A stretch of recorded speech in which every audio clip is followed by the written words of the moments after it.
Hello, everybody, and welcome back to the Press Plate Lifestyle Inspire podcast, where we do interviews with inspiring and interesting people like our new friend Sarah today.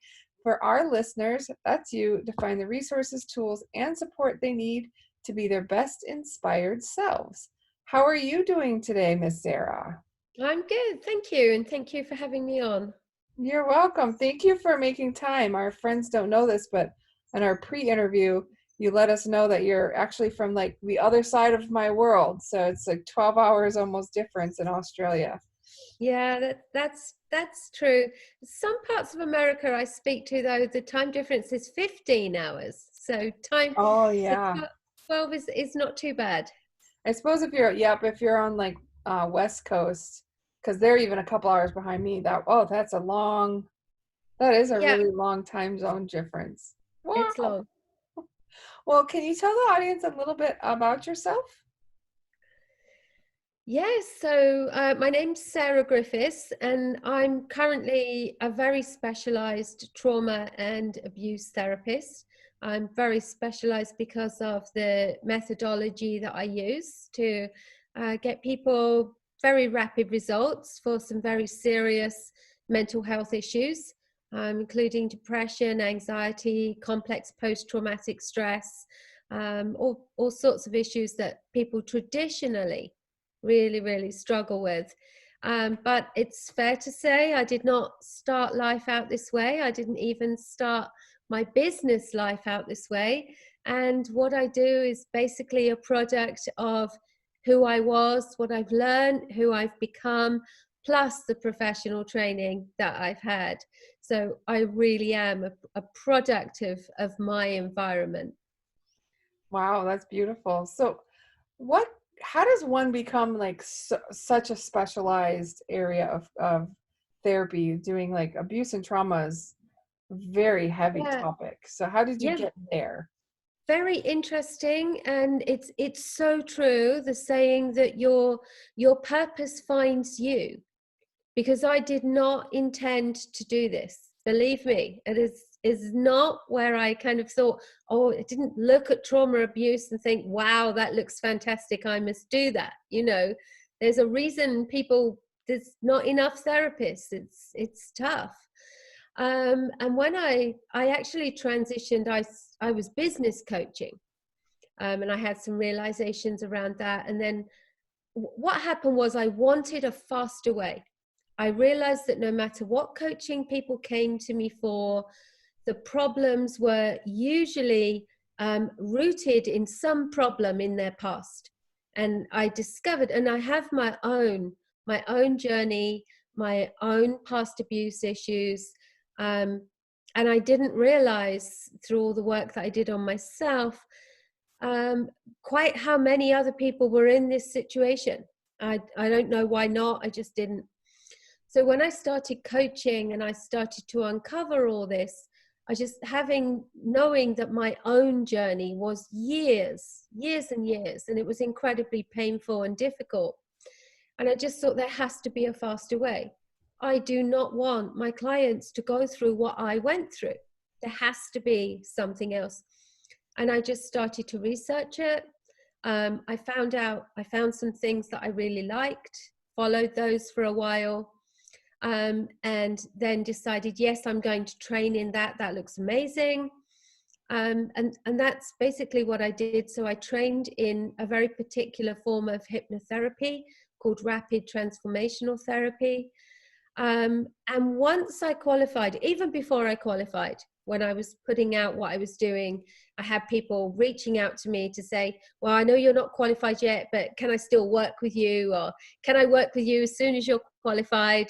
Um, and again, it just happened that everyone who came to me, all of their issues were rooted in past abuse. So it kind of just, it happened, you know, Yeah, it took care of unfolded. itself. Yeah. It revealed what it was meant to be. And I just, from my own experience, and I'd done some very specialized training, I just realized that this was the group of people that I could help. And that's how it happened. It was just meant to be, and I love it. I don't love the fact that people have been through this, but I do love that I really, really can help them. And I love giving people that transformational change. So yeah, it's sad sometimes, but also the end result is very exciting. It's an exciting space to be working. So who would be like an ideal client then for you, Sarah? Most of the people that are drawn to me, I do work with some men, but mostly it's women, probably 80% women, mostly between the age of about 35 and 55. Um, and quite often they either have a business or they want to open a business. They're probably drawn to me because I've had a couple of previous businesses. So I think that entrepreneurship, and just that understanding of the whole drive and the discouragement at being held back. And I think so much comes into play, that I tend to attract those kind of people, in saying that I do work with people who are younger. There's no barriers on it. It's just who do I tend to attract is Yeah. those people. So Yeah. when we talk about abuse and trauma, I mean, like trauma therapy in itself is it's kind of a very highly specialized area. What types of abuse and trauma do you tend to attract more? Like, is it domestic? Is it sexual? Is it childhood? Like, what's that mean to you usually? Yeah, quite often, very often they're interlinked. A lot of emotional abuse, but what you tend to find is people who have been involved in an emotionally abusive relationship or a physical one, but mostly it's emotional that comes to me. They have a background of abuse, and that abuse is probably going to be a combination of emotional, sexual, and physical, at least two of those in their childhood, because then it sets them up to see themselves in a certain way. In their adult life, they're running a childhood blueprint, a set of patterns of behaviors that they've learned. But the most damaging thing is what they have learned to believe about themselves, their value, their worth, and what they deserve. So that's why when someone is in an emotionally abusive relationship, it isn't I have never ever come across someone who was an incredibly well-rounded, totally self-confident, full of self-esteem person and ended up in a narcissistic relationship, because you would have such good boundaries and values around that as soon as someone tried to undermine you, you'd just be, this is wrong, I'm not having this. So the people that allow it are people that are used to it to some degree, and they don't always see it. Sometimes people will say to me, I have no idea where this comes from. And then they'll start to talk about a very controlling father. Well, there we go. And actually, I worked with someone recently, and she said, I just don't get it. And she was talking about her parents and her mum. And then she said, the only thing about my mum, she said, she was very, very loving. She said, but I hated the way she just did everything my father wanted. There we go. There's your role model for your narcissistic abuse relationship. It's these things that we don't even realize. So it isn't always obvious abuse, but there's always a root cause. So I can imagine that if people are out there, they've heard so many misconceptions about like hypnotherapy, that they're going to turn them into a chicken, or they're going to be, I'm sure everyone even uses that example when they talk to you. But can you tell us how it's not that way, and that's not that kind of scariness? That's obviously very old misconceptions, and these days anyone can research anything. Don't take my word for it. You've got a keyboard at your fingertips. Look up what I'm saying. But what we're talking about is stage hypnotherapy, which is fun and entertaining.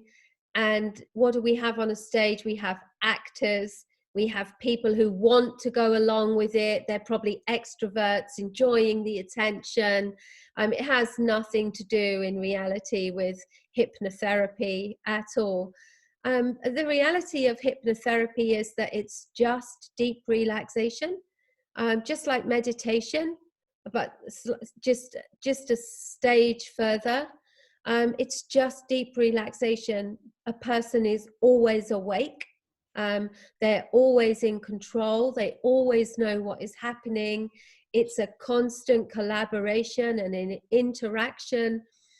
But what it does, it allows you to access your subconscious mind in a way that reveals beliefs, perceptions, and ideas that you picked up as a child that don't serve the person you are today. That's what we're looking for. The subconscious is like a huge vault, and it stores everything, all of everything you've experienced since you were conceived. And you can go back and find out how those things are affecting the adult that you are today. Yeah. So do you consider yourself more a coach or more a therapist? I'm actually both. Both come into it, and I split up the sessions that people do with me, in that we do a RTT session, which is a couple of hours, but part of the package that people get with me, I think it's because it's all about change, and we're peeling away layers. And even once we've done the main session, the subconscious is still working, revealing things, turning up information. So after I've worked with someone, I follow up, and they have a recording that just reinforces their new beliefs and ideas. But about 10 days later, they have a coaching session with me, coaching, therapy, whatever you want to call it. But yeah, so I'm very rounded in my approach. I can give people a lot of value. And I think that's why female entrepreneurs like to come to me as well, because once we've done the personal stuff and got out of the way the blocks and barriers, which I don't, anyone listening, it is always you. I don't care what you think your excuses or your reasons are. It's always you.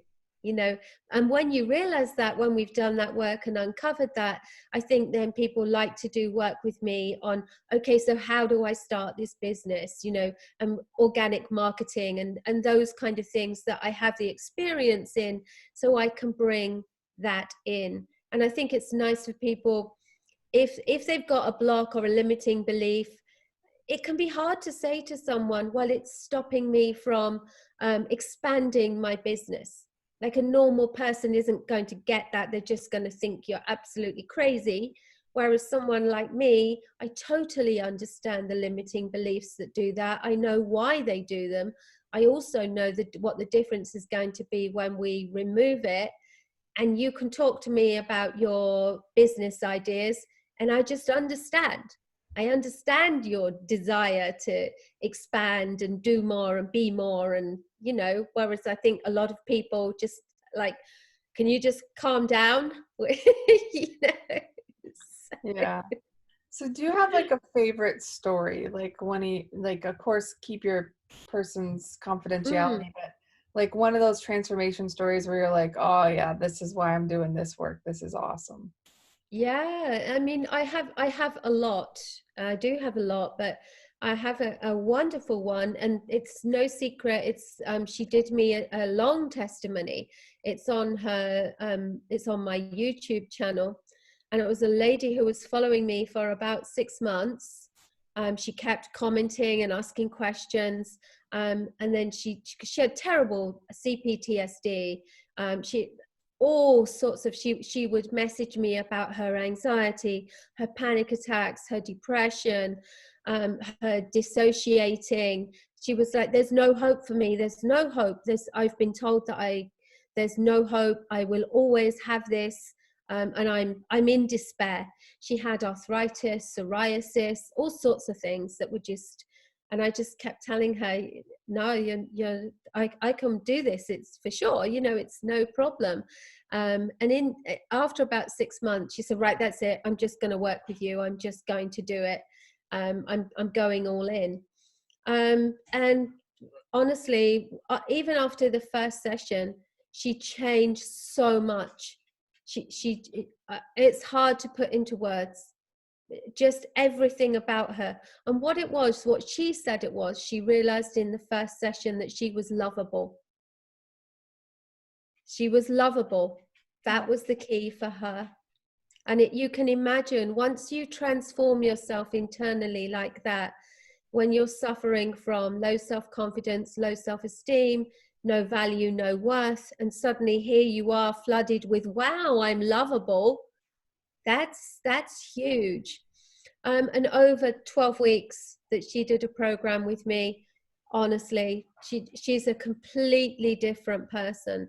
And the way she talks about it on her testimony, she got a promotion at work, all sorts of things, just fantastic things that happened in her life. Aside from her arthritis clearing up, her psoriasis disappearing that she'd had for 50 years. I mean, it was the whole bundle was just amazing. And then I started working with her husband, because he was so like, I can't believe what you've done to my wife. Can you do it to me too? You know? So, and I always love that happens quite a lot, where it's always never the man first, never the man. But I've had a few instances where I've worked with the woman, and then the husband says, oh my goodness, whatever you're doing, I need some of that. And then sometimes I do work with them together as well, because obviously as you go through these major shifts and changes, it can be quite hard to kind of then say, well, how do we fit this into our marriage now? We're both totally different people. We don't want to be who we were. And we'll just work on some skills and tools, and just help them through that transition. So it's very, very broad, very broad. So is there anyone that's not a good candidate? Like someone you're like, this I'm not the right person for you. Someone who doesn't really think it will work. So I'm very particular. I'm all about the client result, all about the result, because I know the results are there. So I spend time setting my clients up for success, and my clients always have a free time with me beforehand to make sure we are a good fit. And the people that I won't work with, I understand people being anxious, and I understand them being nervous, and I'm not worried about that. But the people who are just flat and non-committed about it, I'm not going to work with them. I won't. Not coachable, or they're too much thought that it might not work, that kind of. Absolutely. They're full of what I say to everyone who works with me, forget everything that traditional therapy has told and taught you. Forget the number of psychiatrists or psychologists or counselors you've seen who've told you will always have this. I need you to put all of that. I just need you to know that you can get better, and that it starts here. And people take that on board. They love that, because suddenly where they had no hope, they've got hope. And you can see the people that affects. And they're the people that I work with. But people who are like, oh, really? Are you sure? Oh, I don't know. Oh, it doesn't sound. And I'm like, fine. That's, great. I'm just not your person. I don't want to work with someone who really isn't interested in getting the result that I tell them they can get. Yeah. Because your mind is malleable. Your mind can create and uncreate anything. And that's the work that we do together. But you need to believe it. You need to be on board. Yeah. Yeah, I can see how that would make sense. Like, yeah. Because if they're like committed that it won't work at the beginning, they're committed it won't work. Right? Absolutely. They've created that result already. Yeah. And the thing is, one of the major rules of the mind is not that complicated. It works to a series of very straightforward rules. And one of the main ones is that your mind reacts to the words and images that you feed it. See? It's kind of like sourdough starter, right? Yes. right? Absolutely. Like Yes. every single day. It's like a weird analogy, and if you don't cook, you won't get it. But like every day, like you put in fresh water, right? You put in clean flour, and every single day you feed and you love this starter. If you put like soda pop in there or coffee, You're going to kill it. it's gonna kill it, right? It's gonna muddy it all up. And so Yeah. it's kind of like that. I mean, for me, one of the very small changes I made in my life, my husband still thinks it's bananas, but I don't watch the news. I literally can't. Now, I still know what's going on. The whole world is happy to tell me. He's happy to tell me. Facebook, like stuff comes up, right? And if I want to know more, I'll look. Right. But like that constant shooting and negative this and someone got hurt and just exhausted me. It was exhausting. It was Yeah. awful. And I'm like, you know what? I'm gonna listen to like a meditation, or maybe don't go that woo, right? I'm gonna listen to my favorite comedian or nothing. But it was a huge change because it was just so, it was like, I call it marinating my mind, right? I felt like I was marinating my mind in negative juice, and I just Yeah. couldn't get enough of it out. So maybe it's like something like that, right? Like, Absolutely. Yeah. And when you understand, I teach my clients ways to collaborate with their mind. And one of the things is to understand that your mind reacts to the words and images that you create. The one thing in life you can control is your thoughts, and your thoughts dictate all of your actions, which lead to all of your results. and That's it. and that's just it. Yeah. Yeah. That's amazing. So Yeah. how can people get a hold of you then if they're like, you know what, she's it. I've got to talk to her. She's going to help me. Where do they look for you? I know you're everywhere actually, but where do you want them? Yeah, so the easiest place, I know there'll be some links after the podcast, but the easiest place is my website, sallyg.com. So it's the name Sally, the initial G.com. And just everything is on my website. And there are links to book into my calendar for free time with me. There are free resources. I've got a new masterclass that's on there. I mean, all sorts. Yeah, it's there, and from there you can contact me. There'll be links to my YouTube channel where I've got loads of training videos. I'm just about to launch a new podcast, so yeah, lots going on, lots of exciting stuff. So Yeah. what are you going to do on your podcast? What's your like idea for what you're going to share with your audience? Yeah, so my podcast is going to be sharing the stories of women who have overcome past traumas or abuse to create success. Oh, Because so many people get stuck, like the medical profession tells them they'll never get better, or they just feel trapped and they feel useless and worthless. So I'm going to take all these stories of these amazing women who have been where the audience currently are, and we're going to say, this is what you do. You're not worthless, you're not useless, you can do whatever you want to do, you have value, you have worth, you're loved, now do something about it. Yeah, that's so that's beautiful. the idea. It sounds like it will be very inspiring. I hope so. I hope so. That was the idea. Yeah, that's what I wanted to do. Yeah. Wonderful. So are there any parting words you'd like to leave our listeners with today? Yeah, that is just to remember that everything you need to be, do, and have whatever you want is already within you. It's already there. You're just not tapped into it. It's just been blocked, shut down. And your external success in anything, any area of your life at all, depends on your internal transformation. That's beautiful. Well, thank you so much for being here so late in the evening and doing our interview with us. And it sounds like what you're doing is is some inspired work, and I'm glad that we got a chance to meet you. Yeah, thank you so much. And thank you for giving me a voice and a platform to share this. Like it's so important that people hear this. I really appreciate anyone who helps me get the word out there.